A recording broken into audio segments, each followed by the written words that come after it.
It's about the piece, okay. I have one. This is a painting that represents the struggle in Overtown. As you can see, there's the white man struggling with the black man.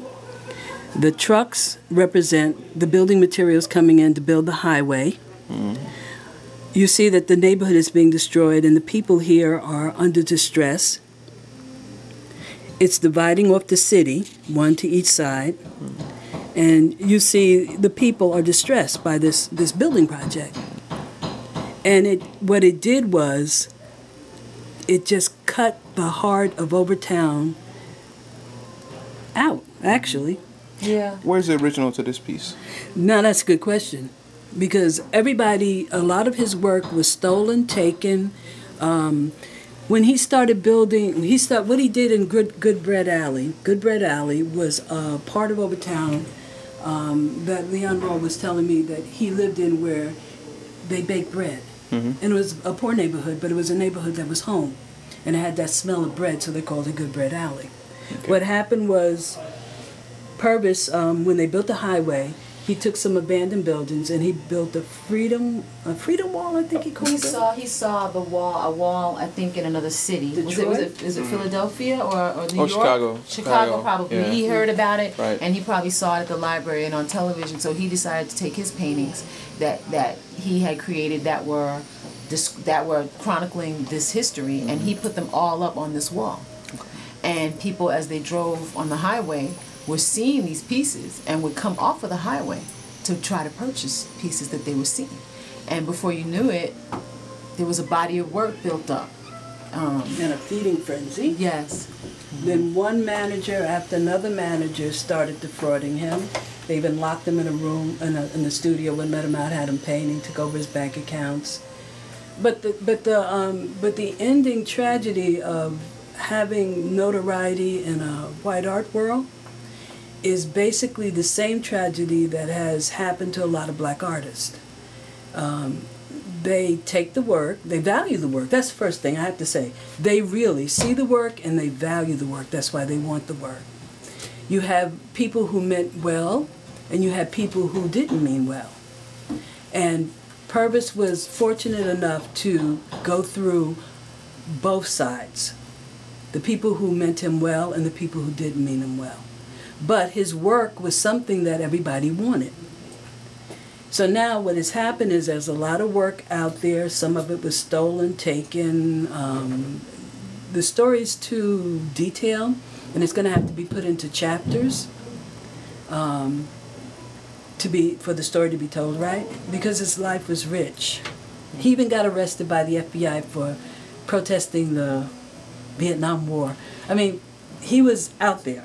And mentally, he was beyond Overtown. He was beyond the world. He was sort of a global thinker. He saw the issues in the world, and he wanted to do something about it. But he decided to do it from Overtown, and that's what I admired about him. He never left his neighborhood, and he was self-taught. I'm going to read this over. I would like to make this underdog argument in behalf of Purvis Young for collecting his artwork, honoring his legacy. I read an interesting article in the Washington Post on the state of black art. Race issues a two-edged sword for black contemporary artists. And the article is by Blake Kopnick, Washington Post staff writer, Sunday, January 24th, 2010. And this part of the article stuck with me. The name of the article is Success in the Shadows. Allure, success, big prizes, prestigious shows.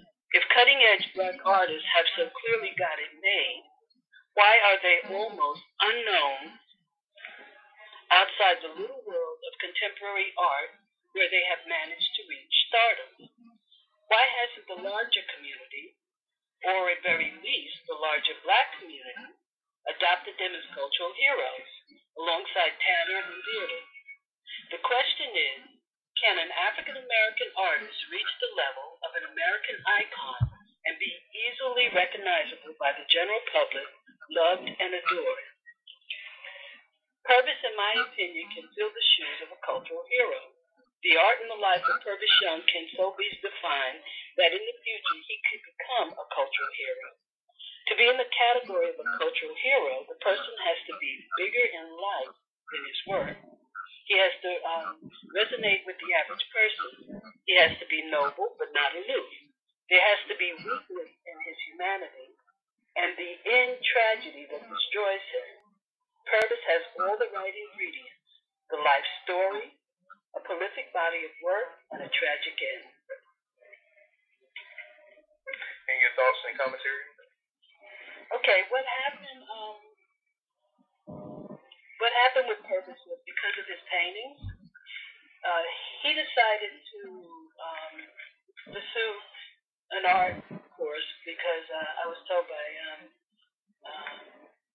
Sharon Rose, gave me the story, Sharon and Leon, that when he went to jail for, they said robbery, but he didn't do robbery, but he just went to jail because he was picked up for breaking and entering, that he had a vision that the only way to stay out of jail was to paint.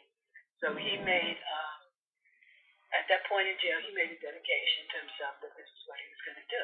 So from that point on, once he got out of jail, he started to paint.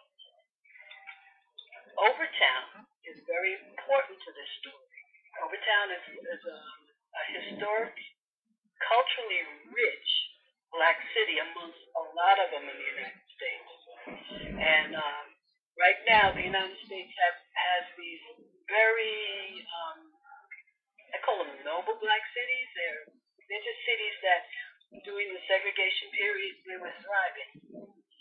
But what happened was, with urban planning to a lot of cities, they took Overtown and put I-95 through it. And what I-95 did was to cut the heart out of Overtown. It caused its depopulation, and it couldn't sustain its culture without the people. And it's been in a steady state of decline till this day, and this day is now it's November 30th, 2011. Overtown and Purvis are intertwined. He decided to chronicle the history of Overtown. His paintings are, how do you say that? What is his paintings? His style of paintings, it tells a story, but the different figures in it, they're iconic and iconography. I don't know. Oh, you can make up everything. So, what happened was, I'm going to start reading.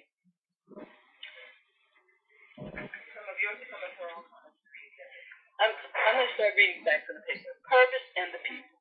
Self-taught Purvis Young is in a class of people who are the true source of the genesis of creative thought. Purvis is a DNA artist, an artist who creates simply for the purpose of creating. Money tends to become a byproduct for the DNA artist. Case in point, now this is street law. Gerard Lewis Dreyfus, ex-chairman of the Lewis Dreyfus Energy Services, offered Purvis Young $5 million not to paint anymore. Purvis turned him down and was quoted as saying, "I have to paint, that is what I do." The reason why Purvis has to paint will be told as part of his story that will define his legacy. And the fact that he was on a first-name basis with Gerard Lewis Dreyfus is another story in itself. My first encounter with Purvis came while working on a project at the Lyric Theater in Overtown in Miami, Florida. There were paintings by Purvis Young that were supposed to be hung for the dead, but for one moment, they were missing, and the people involved were bugging out in a Jerry Lewis sort of way. I found that very curious. At this point, Purvis was still alive. Then a few years later, Purvis had died, and then I met the people who knew him intimately, and they explained the controversy and drama that is still swirling around his work and his legacy. That's when I understood the drama I saw earlier at the Lyric Theater when the paintings were missing. Now, I'm not going to give the full story, and I'm going to save that for another discussion. When I spent time talking with the people who knew him and worked with him, a picture emerges of a person with a naive charisma. People became drawn to Purvis, obsessed with his work. They attached themselves to his life. This did not always prove beneficial for Purvis or for the people who were obsessed with him. If you take the time to look closely at his paintings, you will see a master storyteller, an essayist who chronicled in picture words the undoing of a historically rich African-American neighborhood, Overtown, Miami, Florida, commencing with the building of I-95 highway that cuts through the heart of Overtown families, homes, and businesses. They all began to just be displaced. Now, from his view of Big Red Alley, Purvis championed Overtown. He painted the stories of the day-to-day struggles of the community as it tried to survive. He symbolized in his drawings births of future generations in his use of a pregnant woman as a symbol. And horses pictured his personal desire for freedom. But in the end, both Overtown and Purvis Young died untimely and unnecessary deaths. Overtown died from the lack of population to continue its original culture, and Purvis died from his loss of freedom. Defining his legacy will not be from the scholar's perspective, but from the point of view of the people. As now, Purvis Young is an enigma, not just in the art world, but more so in his own community. This is a quote by Purvis about his acceptance as a painter by his community. Quote, "It was mostly white people interested. Some people would say I look like, again, all artists. They say I look like. A lot of black people seen them, but they didn't say much to me about it. Some of them said I was bad. Some cursed me out. Some liked it. Some of them admired me. Some didn't. A friend of mine, he passed away now, said to me, I look at your painting, but I don't see nothing. But every time I turn around, you're in the newspaper.